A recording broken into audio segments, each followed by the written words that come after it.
बड़ी खबर आपको बता दें, तेहरान पर देर रात भीषण हमले हुए हैं। अमेरिका और इजरायल ने जमकर बम बरसाए।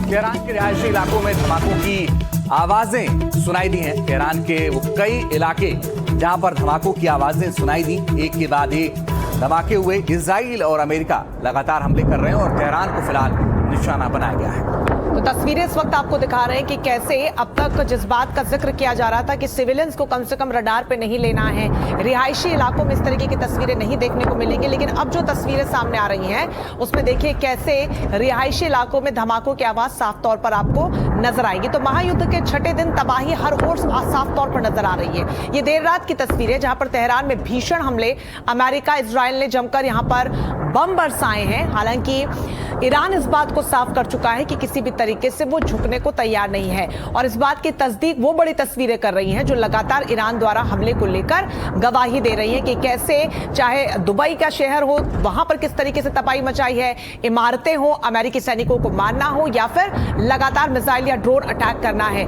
ईरान रुकने के लिए तैयार नहीं है। ग्रुप कैप्टन देवनाथ जी हमारे साथ लगातार बने हुए हैं।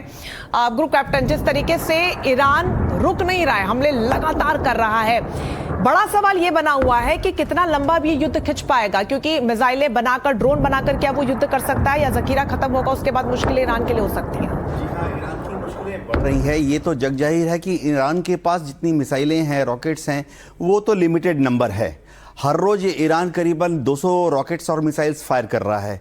अंदाज़ा ये है कि उसके पास शुरुआती दौर में 2000 रॉकेट्स मिसाइल्स थे, लंबी दूरी वालों की बात कर रहा हूँ, तो 10 दिन में ख़त्म हो जाने चाहिए। अब ईरान का रेट ऑफ प्रोडक्शन कितना है?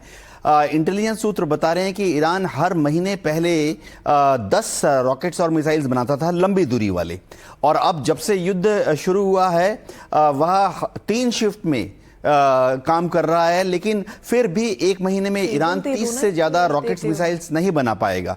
इसका मतलब यह है कि और 7-8 दिन के अंदर ईरान के पास जितनी लंबी दूरी वाले रॉकेट्स मिसाइल्स हैं, खास तौर से जिनका इस्तेमाल वो इजराइल के खिलाफ कर रहा है, वो ख़त्म हो जाएंगे।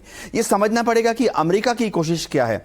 अमेरिका की कोशिश ये है कि ईरान के जो लिमिटेड साधन हैं उसको वॉर ऑफ एट्रिशन में डालकर थका दे।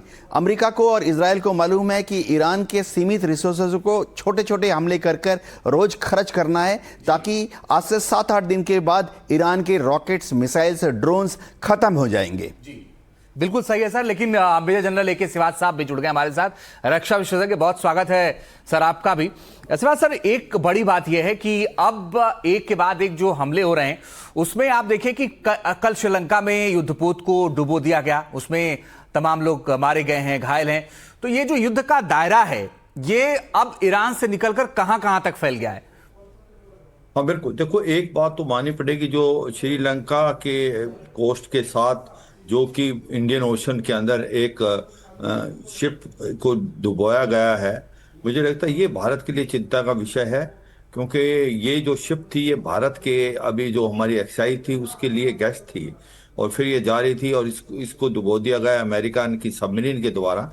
तो ये कहीं ना कहीं दर्शाता है कि हमारा सर्वेलेंस हमें बिल्कुल पता नहीं चला। ये अब चौकन्ना रहना पड़ेगा, जो हमारी सी लाइंस ऑफ कम्युनिकेशन है इंडियन ओशन रीजन में, उसका जो बरकरार होना, कितनी जो शिप सबमरीन्स हैं जो कि न्यूक्लियर पावर्ड सबमरीन है, चाहे अमेरिका की हैं, चाइना की हैं, वो वहाँ पर लॉट कर रही हैं, तो उसको भी एक बार मेंटेन करना, उनको सर्विलेंस में रखना, ये मुझे लगता है भारत के लिए भी एक चिंता का विषय है। अब जो बात आपने पूछी कि अभी ये लड़ाई किस तरफ जाएगी, देखो ये सच्चाई है, जो ये लड़ाई का रूपरेखा है ये रीजनल वार तो बन चुका है, इसमें कोई शक नहीं है कि अभी ईरान जो है वो सारे की सारी मिलिट्री बेसिस पे हमले कर रहा है, जहां मिडिल ईस्ट में जहां पर अमेरिका के ट्रुप्स है, और इसका जो है कोलेटरल डैमेज उन देशों को भी हो रहा है। और उसकी बड़ी इसने सोची समझी साजिश के तहत किया है कि ये जो देश हैं ये इनको नुकसान होगा, ये प्रेशर डालेंगे अमेरिका पे कि भाई इस लड़ाई को बंद करे।